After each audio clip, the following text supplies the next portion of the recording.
channel BioSchool. I am your educator Himani. This is the 12th lecture of the lecture series Molecular Basis of Inheritance. Make sure कि आपने पहले के भी सारे videos देखे हो ताकि आपके कंसेप्ट में क्लियरिटी मेंटेन रहे। तो आज के लेक्चर में हम स्टार्ट करने वाले हैं जेनेटिक कोडॉन। लास्ट लेक्चर तक हमने देखा था सेंट्रल डोग्मा, राइट।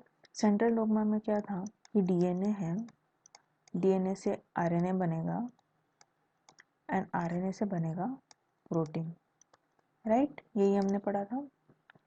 डीएनए में न्यूक्लियोटाइड्स कौन से होते थे? ए, जी, टी, सी। आरएनए में कौन से होंगे? A, G, U, C. Okay. And proteins में रहेंगे कोडॉन्स। तो बेसिकली ये कोडॉन्स होते क्या है? ओके, कोडॉन से ही हमें अमाइनो एसिड्स मिलेगा। लाइक जैसे ए, जी, टी, सी, जैसे ये तो न्यूक्लियोटाइड्स हो गए, पर ये जो न्यूक्लियोटाइड्स या आरएनए में होंगे तो इसमें कोई कॉमन्स नहीं होंगे। ओके, तो ये ए, जी, टी, सी, सी, जी, टी, सी, ये ऐसे न्यूक्लियोटाइड्स प्रेजेंट रहेंगे। तो ये तीन तीन का जो सेट होता है उनको हम लोग कहते हैं कोडॉन। अगर हमने यहाँ पे ए लिया तो इसको, और यहाँ पे टी की जगह यू होगा। ओके, यू होगा। तो ये जो तीन तीन के जो सेट्स है उसको हम लोग कहते हैं कोडॉन्स। तो अभी कोडॉन्स क्या होते हैं हम लोग आगे देखेंगे। फर्स्ट पॉइंट ये है, the process of translation requires transfers of genetic information from a polymer of nucleotide to synthesize a polymer of amino acids.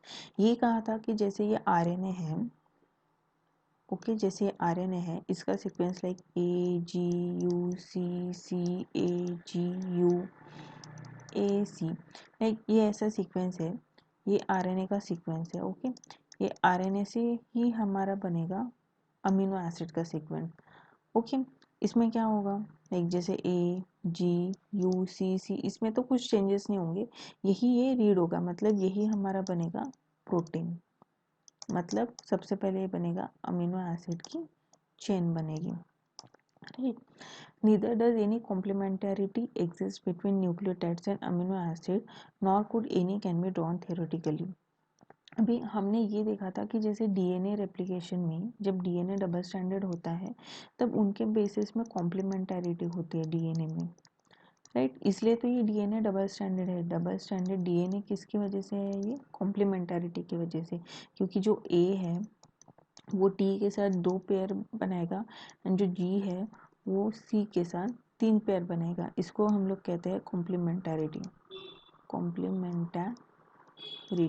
Okay, अभी आरएनए के केस में हमने तो सिंगल स्टैंडर्ड आरएनए पढ़ा है, पर डबल स्टैंडर्ड आरएनए के केस में भी ऐसा ही होता है कि उनके बीच में कॉम्प्लीमेंटारिटी होते हैं, राइट। उनके बीच में कॉम्प्लीमेंट, इसमें भी ए जो है वो यू के साथ डबल बॉन्ड बनेगा एंड जो सी है वो जी है वो सी के साथ ट्रिपल बॉन्ड बनाएगा। बट यही जो है वो प्रोटीन्स लाइक जो अमीनो एसिड का चेन बनेगा एंड न्यूक्लियोटाइड्स के बीच में ऐसा कुछ कॉम्प्लीमेंटरिटी नहीं है। यहाँ पे क्या लिखे, neither does any complementarity exist between nucleotides and amino acid. Nucleotides and amino acid के बीच में कोई कॉम्प्लीमेंटरिटी नहीं होता। George Gamow, a physicist, argued that since there are only 4 bases and if they have to code for 20 amino acids, the code should constitute a combination of bases. अभी George camo एक physicist है, okay. इन्होंने ये argued किया, like इन्होंने एक कुछ अपना रिसर्च करके कुछ सजेशन दिया था कि जैसे अभी यहाँ पे 3 बेसिस है, लाइक आरएनए में 3 बेसिस है, जैसे ए, जी, सी, यू, एंड हमारे पास टोटल 20 अमीनो एसिड्स हैं। ओके, टोटल 20 अमीनो एसिड्स हैं एंड ये 4 न्यूक्लियोटाइड पेयर है। ओके, 4 न्यूक्लियोटाइड्स हैं। अगर एक न्यूक्लियोटाइड से अगर एक अमीनो एसिड बनेगा, इससे एक बनेगा, इससे एक बनेगा, इससे एक बनेगा, तो हमारे पास तो 4 ही अमीनो एसिड्स रहेंगे, 4 ही अमीनो एसिड्स बनेंगे। पर हमें तो 20 बनाने हैं क्योंकि टोटल 20 अमीनो एसिड्स हैं। ओके, अगर हमने ऐसे दो दो के पेयर लिए, like A, G, A, C, A, U, A, and similarly इसके भी ऐसे 4 पेयर लिए, like ji, A, ji, C, ji, ji, ji, you ऐसे।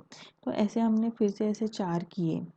ओके, फिर से 4 बने तो ये क्या होगा 4⁻², मतलब इसमें भी अभी 16 ही अमीनो एसिड्स बनेगा, 16 ही अमीनो एसिड्स बनेगा, जो कि ये वाले क्राइटेरिया को फुलफिल नहीं हो रहा है क्योंकि हमको 20 अमीनो एसिड्स चाहिए।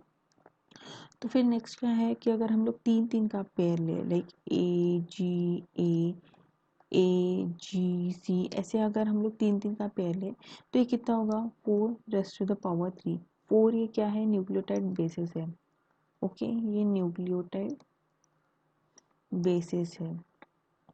एंड ये 3 क्या है, ये 3 है हमारा पेयरिंग, लाइक पेयरिंग हमने लिया है, पेयरिंग। तो 4⁻3 कितना होगा, टोटल 64 होगा, 64 अमीनो एसिड्स होगा, 64 अमीनो एसिड्स होगा। बट यहाँ पे तो हमको 20 चाहिए और यहाँ पे हमको 64 अमीनो एसिड्स मिल गए हैं। तो ये क्राइटेरिया वैलिड है एज़ कम्पेयर टू यहाँ पे 4 अमीनो एसिड जो मिल रहा है एंड यहाँ पे 16 अमीनो एसिड मिल रहा है। यहाँ पे अगर 64 मिल रहा है तो ये 64 वाला वैलिड हो जाएगा एज़ कम्पेयर टू 16 एंड 4, क्योंकि 64 में टोटल पूरे 20 अमीनो एसिड्स का क्राइटेरिया फुलफिल होता है। तो इसलिए जो बेसिस जो होते सॉरी जो कोडॉन्स होते हैं वो ट्रिपलेट कोडॉन होते हैं, राइट। जो कोडॉन होते हैं वो ट्रिपलेट कोडॉन होते हैं। ट्रिपलेट कोडॉन क्यों होते हैं, क्योंकि ये 20 अमीनो एसिड्स के क्राइटेरिया को फुलफिल कर सकते हैं। तो जॉर्ज गेमो ने यही सजेस्ट किया था कि लाइक अगर हमारे पास 4 बेसेस हैं, okay, and if they have to code for 20 amino acid the code should constitute a combination of basis के कुछ कॉम्बिनेशन होने चाहिए, सिंगल भी नहीं। अब वो कॉम्बिनेशन कौन सा होगा, वो ट्रिपलेट का कॉम्बिनेशन होगा। ओके, ये सिंगल तो कॉम्बिनेशन नहीं है, वो इसको कंसिडर करेंगे, डबल का भी कॉम्बिनेशन नहीं चलेगा। Okay, he suggested that in order to code for all 20 amino acids the code should be made up of 3 nucleotides।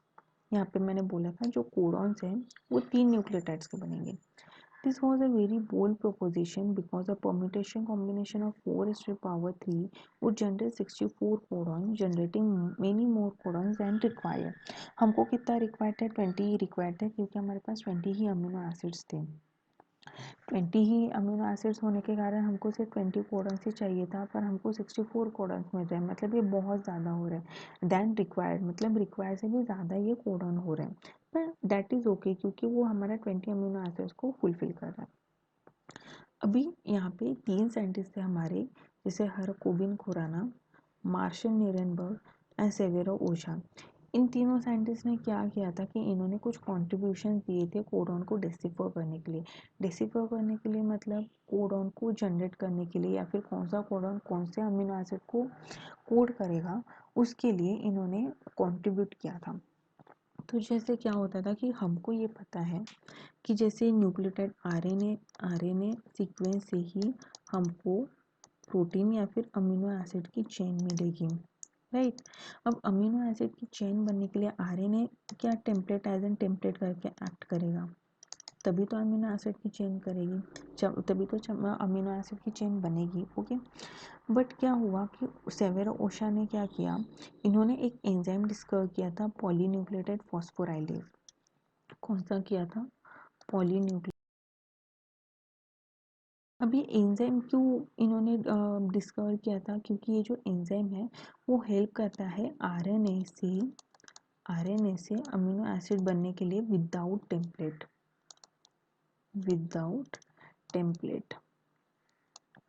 क्योंकि हमको ये पता है आरएनए से अमीनो एसिड बनने के लिए तो टेम्पलेट चाहिए, ऑब्वियस बात है ना, जब तक आरएनए नहीं रहेगा तब तक अमीनो एसिड कैसे बनेगा। ओके, ये तो हमारा ये एक जनरल हुआ कि लाइक अगर ह्यूमन बॉडी में या फिर कोई भी ऑर्गेनिज्म में अगर ये ट्रांसलेशन प्रोसेस होता है तो टेम्पलेट तो ज़रूरी है।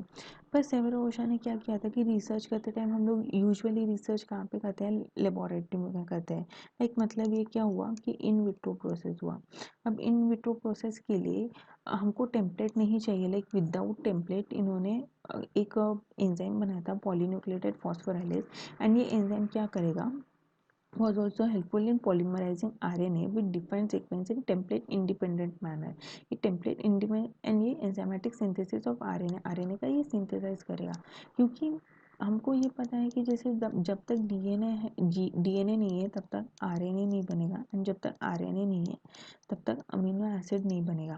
बट ये सब प्रोसेस लेबोरेटरी में रिसर्च करनी थी हमको, इसलिए इन्होंने क्या किया था कि पॉलीन्यूक्लियोटाइड फॉस्फोराइलेज ये एंजाइम डिस्कवर किया था ताकि ये जो आरएनए का सिंथेसिस है वो टेम्पलेट इंडिपेंडेंट मैनर में हो। ओके, तो ये हुआ सेवेरो ओशा का कंट्रीब्यूशन हुआ था। नेक्स्ट क्या हुआ था कि मार्शन न्यूरनबर्ग। अब मार्शन न्यूरनबर्ग ने क्या किया था कि इन्होंने एक ही लाइक होमोपॉलीमर का कुछ लेके इन्होंने डिस्कवर किया था। अभी होमोपॉलीमर मतलब क्या हुआ ये होमोपॉलीमर, होमो मतलब क्या हुआ सेम, एंड पॉलीमर मतलब किसी की चेन, कोई चेन होगी। अभी होमोपॉलीमर का क्या मतलब है कि इन्होंने क्या किया था कि एक टेस्ट ट्यूब में इन्होंने न्यूक्लियोटाइड सीक्वेंस लिए थे और वो न्यूक्लियोटाइड कौन सा था, सिर्फ यू था, you you you you you ऐसे उन्होंने ऐसे एक सीक्वेंस लिए थे यू का, पॉली यू चेन लिया था ये, इसको क्या हम लोग कहेंगे पॉली यू। अब पॉली यू से इन्होंने क्या डिराइव किया था कि अगर हमने इनको ऐसे तीन तीन बेसिस करके लिए, क्योंकि कोडॉन ट्रिपलेट है राइट, अगर इन्होंने ऐसे तीन तीन करके लिए तो ये जो यू है वो किसको कोड करेगा, ये फिनाइल एलानिन को कोड करेगा, फिनाइल एलानिन को। इस चार्ट में हम लोग देख सकते हैं कि ये जो यू है, देखिए ये जो यू है वो फिनाइल एलानिन के लिए कोड होता है। तो मार्शन नीरेनबर्ग ने सिर्फ फिनाइल एलानिन को किया था, लेकिन Marshall Nirenberg cell free system for protein synthesis finally have to code help the code to be deciphered. Poly-U chain homopolymer leads to the discovery of phenylalanine, इन्होंने फिनाइल को discover किया था। But वही हरगोबिंद सिंह खुराना, ये एक और साइंटिस्ट है, इन्होंने क्या किया था कि homopolymer and heteropolymer I mean copolymer दोनों के इसमें काम किया था। अभी जैसे इन्होंने यू के ऊपर काम किया था, तो हरगोबिंद सिंह ने होमोपॉलीमर भी लिया था, इन्होंने होमोपॉलीमर भी लिया था। फॉर एग्जाम्पल जैसे हम लोग लेते हैं ए राइट, ये कोडॉन हुआ, ये कोडॉन हुआ, ये होमोपॉलीमर का, एंड ये कोपॉलीमर का हुआ, कोपॉलीमर का। कोपॉलीमर मतलब AGCU UGCA, ऐसे ये हुआ कि ये तीन तीन का कोडॉन बना। अभी होमोपॉलीमर में उन्होंने मतलब कौन थे ये, हरगोबिंद खुराना, इन्होंने होमोपॉलीमर एंड कोपॉलीमर के साथ काम किया था। पर ये क्या था, ये मार्शन नीरेनबर्ग ने सिर्फ होमोपॉलीमर के साथ काम किया था, इन्होंने फिनाइल की डिस्कवरी की थी। अब हरगोबिंद सिंह ने होमोपॉलीमर का तो सेम था जो फिनाइल की तरह था। अभी यहाँ पे जो ए जो बन रहा है, तो ये यहाँ पे हम लोग देख सकते हैं, ये जो ए वो लाइसिन बना रहे, मतलब यहाँ पे किसकी चेन बनेगी, लाइसिन की, लाइसिन लाइसिन की बनेगी। ये जो कोपॉलीमर है इसमें लाइक डिफरेंट डिफरेंट न्यूक्लियोटाइड्स हैं। तो यहाँ पे जैसे एजीसी अभी क्या बना रहा है हमको देखना पड़ेगा। एजीसी देखो ये सेरिन बना रहा है, सेरिन, तो ये पहले सेरिन होगा, ओके। बाद में यूयूजी, अभी यूयूजी क्या बना रहा है, यूयूजी, ये देखिए ये यूयूजी है वो ल्यूसिन बना रहा है, मतलब ये ल्यूसिन होगा। एंड ये सीएजी, अभी सीएजी क्या बना रहा है, सीएजी बना रहा है ग्लूटामाइन, तो ये है ग्लूटामाइन। तो ये ऐसे इन्होंने अमीनो एसिड को डिस्कवर किया था, ओके, ये कोड डेसिफर करके। तो क्या होता है, the chemical method developed by the Hargobind Khurana was instrumental in synthesizing RNA molecules with different combination of bases, homopolymer and copolymer, इन्होंने दोनों की इसमें काम किया था, ओके। तो ये तो कोडॉन कैसे डिस्कवर हुआ था ये हमने देखा था। एंड अभी जैसे ये कोडॉन का हम लोग ये चार्ट देखें तो इसमें कैसा होता है कि लाइक जैसे यहाँ पे जो है वो फर्स्ट लेटर्स रहेंगे, यहाँ पे सेकंड लेटर्स रहेंगे, एंड यहाँ पे थर्ड लेटर्स रहेंगे। अब थर्ड लेटर्स में अभी जैसे फर्स्ट एंड सेकंड में हम लोग ये देख सकते हैं कि ये पूरा एक से सिंगल बॉक्स है। बट थर्ड कॉलम में अगर हम लोग देखें, थर्ड लेटर में देखें तो एक कॉलम में ही ये चार चार न्यूक्लियोटाइड है। तो इसको हम लोग कैसे डिसिफर करेंगे, जैसे ये यू हुआ, ओके, ये यू देन होगा ये सी, देखिए यू सी, जैसे अगर हम लोग यू का कंसिडर करें यू सी, बाद में U A U G. Similarly इसके केस में होगा U C U UCC UCC। Okay, ये ऐसे ही कोड ये इस टेबल की वजह से ये कोडॉन डिसिफर होते हैं। पर अभी कोडॉन के साइलेंट फीचर्स क्या होते हैं वो हम लोग देखते हैं। कोडॉन के साइलेंट फीचर ये है, तो कोडॉन इज ट्रिपलेट, हमने देखा था कि कोडॉन ट्रिपलेट है। Okay, 61 codon codes for amino acid and 3 codon do not code for any amino acid, hence they function as a stop codon. अभी क्या होगा कि 64 कोडॉन से हमारे 64 कोडॉन, अभी 64 कोडॉन्स में से 61 कोडॉन्स का अमीनो एसिड के लिए कोड हो जाएंगे, अमीनो एसिड के लिए कोड हो जाएंगे। पर इसमें से 3 जो कोडॉन्स हैं वो अमीनो एसिड के कोड नहीं करेंगे, नॉट कोड, वो कोड नहीं करेंगे। इसलिए हम लोग इस जो 3 जो कोडॉन्स है जो कोड नहीं करते, इसको हम लोग कहते हैं stop codon, stop codon. Okay, second क्या है, some amino acids are coded by more than one codon, hence the code is degenerate. और कुछ कुछ अमीनो एसिड्स के लिए क्या एक से ज़्यादा कोडॉन होते हैं, जैसे ये थ्रियोनिन, थ्रियोनिन के लिए हम लोग देखते हैं ये 4 कोडॉन है, 1 2 3 4। प्रोलिन, प्रोलिन के लिए 4 है, 1 2 3 4।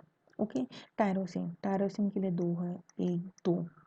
एस्पार्जिन, एस्पार्जिन के लिए 2 है। तो क्या हुआ कि किसी किसी चीज़ के लिए, किसी किसी अमीनो एसिड्स के लिए एक से ज़्यादा प्रोटीन्स होते हैं, पर किसी किसी के लिए एक ही होते हैं। जैसे मिथोनिन का हम लोग देख सकते हैं, मिथोनिन के लिए एक ही है। ओके, मिथोनिन के लिए एक ही है। तो क्या यहाँ पे लिखा है कि some amino acids are coded by more than one codon, कभी कभी कोई अमीनो एसिड के लिए एक से ज़्यादा कोडॉन हो सकते हैं। इसको हम लोग कहते हैं the code is degenerate, the code is degenerate. The code is read in mRNA in continuous fashion. There is no punctuation. अभी कोडॉन हम लोग कंटिन्यू करते हैं, लाइक जैसे AGCU AGCU, ऐसे हम लोग कंटिन्यू में पढ़ते हैं। इसके बीच में कोई कॉमा नहीं रहता, कॉमा नहीं रहता, या फिर कोई और पंक्चुएशन नहीं रहता। इसको हमको कंटिन्यू के इसमें पढ़ना पड़ता है, वो भी 3 3 के सेट में, लाइक AGC इतना सेट हुआ, देन UGC UAG CUA, ऐसे 3 के सेट में पढ़ना होता है। यहाँ पे कोई पंक्चुएशंस नहीं होता। The code is nearly universal, for example from bacteria to human UUU would code for phenylalanine. भी ये जो कोड क्या होता है वो यूनिवर्सल होता है। यूनिवर्सल होता है मतलब क्या होगा, कोई भी ऑर्गेनिज्म में हो, वो बैक्टीरिया हो या फिर ह्यूमन हो या फिर कोई भी ऑर्गेनिज्म हो, जो कोड है वो सेम रहेगा, यूनिवर्सल रहेगा। जैसे यहाँ पे जो UUU है वो फिनाइलैनिन में कोड होता है, फिर वो बैक्टीरिया हो या फिर ह्यूमन हो, UUU जो है वो फिनाइलैनिन के लिए ही कोड होगा। सिमिलरली क्या होगा कि हमने यहाँ पे देखा था AGC है, AGC वो सेरिन के लिए कोड होगा, तो वो ह्यूमन हो या बैक्टीरिया हो, सेरिन AGC जो है वो सेरिन के लिए ही कोड होगा, ये यूनिवर्सल रहता है। कुछ कुछ एक्सेप्शंस रहते हैं, some exception to this rule have been found in mitochondrial codon and in some protozoa, protozoa and some mitochondrial codon में ये कुछ एक्सेप्शंस रह सकते हैं कि थोड़ा बहुत वैरी करेगा, बट ऑलमोस्ट लाइक 99% में कोडॉन यूनिवर्सल रहते हैं। AUG has dual function. It codes for methionine and it's also act as an initiator codon. अभी AUG एक जो कोडॉन है वो एक तो मिथियोनिन के लिए तो कोड होता है, पर ये इनिशिएटर कोडॉन भी है, ये इनिशिएटर कोडॉन भी है। इनिशिएटर कोडॉन मतलब क्या होगा कि जो कोई भी, जैसे जब RNA से हमारा अमीनो एसिड जब बन रहा है सीक्वेंस, तब क्या होता है कि उसमें सीक्वेंसेस रहेंगे, लाइक बहुत सारे न्यूक्लियोटाइड्स रहेंगे, AGA AUG AGA। अभी क्या होगा कि जब अमीनो एसिड बनेगा तब ये AGA से रीड नहीं करेगा, ये AUG से रीड करेगा, क्योंकि इनिशिएटर कोडॉन है। प्रोटीन्स जब भी सिंथेसाइज होगा, जब भी अमीनो एसिड रीड करेगा, तब ये AUG ही होगा फर्स्ट वाला जो रीड करेगा।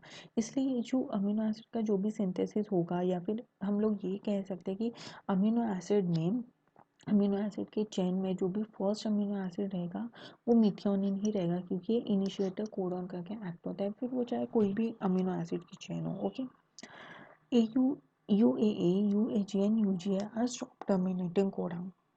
अभी हमने यहाँ पे देखा था कि 64 कोडॉन में से 3 कोडॉन हम लोग कोड नहीं करते, और वो 3 कोडॉन कौन से थे, वो 3 कोडॉन यही थे, UAA UAG and UGA। ये 3 कोडन ऐसे थे जो कोई भी अमीनो एसिड के लिए कोड नहीं करते, इसलिए हम लोग कहते हैं इसको टर्मिनेटर कोडन या फिर स्टॉप कोडन। यहाँ पे हम लोग देख सकते हैं कि ये UAG, UAA एंड UGA ये स्टॉप कोडन है। मतलब जब अमीनो एसिड रीड करते टाइम ये जब भी कोडॉन्स आएंगे तब अमीनो एसिड की सिंथेसिस रुक जाएगी, क्योंकि कोई भी अमीनो एसिड के लिए कोड नहीं करता, तो अमीनो एसिड के सिंथेसिस के टाइम पे कोई भी अमीनो एसिड को लेके नहीं आ सकता। ओके, लास्ट है अनएम्बिगस एंड स्पेसिफिक। अभी बेसिकली क्या होता है कि अनएम्बिगस एंड डीजेनरेसी में कुछ कंफ्यूजन होता है।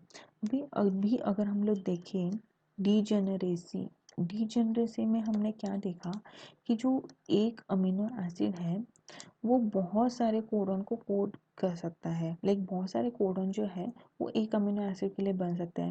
ओके, मोर देन वन कोडन, एक अमीनो एसिड के लिए बहुत सारे कोडॉन हो सकते हैं। बट अनएम्बिगुअस में क्या होता है, अनएम्बिगुअस में क्या होता है कि जैसे एक जो कोडॉन है वो एक ही अमीनो एसिड को कोड करेगा, वो कोई भी अमीनो एसिड को कोड नहीं कर सकता।